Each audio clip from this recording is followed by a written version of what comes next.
mandalo fa tsy tompitanagna segondra naviako teto nefa zafatamana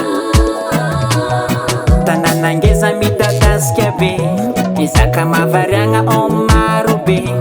nande mangatsiaka fareveko fone hitafiko ankanjo va sikasine tegna manegnako izy reny vohitry Madagasikara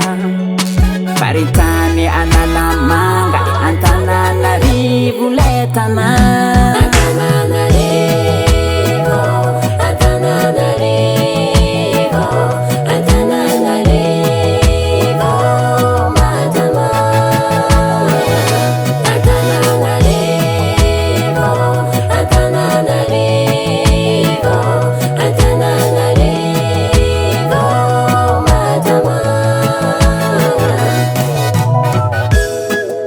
Soeta Antananarivo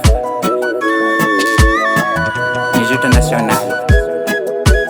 Am garotiera maki garotiera Mpasankarana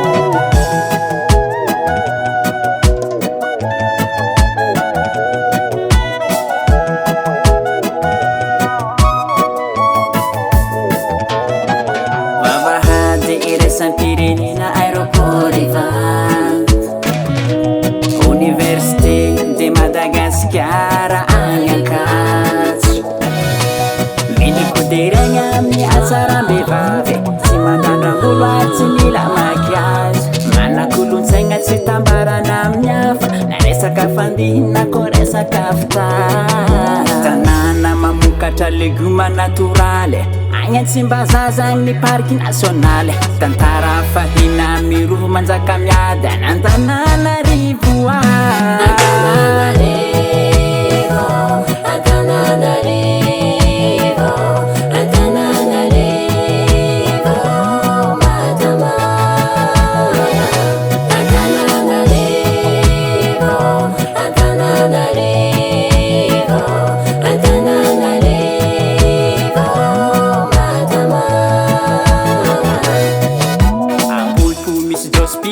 Gitun manafla awa mahamas naki anzan baria atres mesi analagin ambudin sutas beurik angkurdan malarbi analama itambudatim ifatsus talata mat mandalo ampas manda itosi so sunset simrurual amunara bebis ambias bebas atans batu anus be anus zatu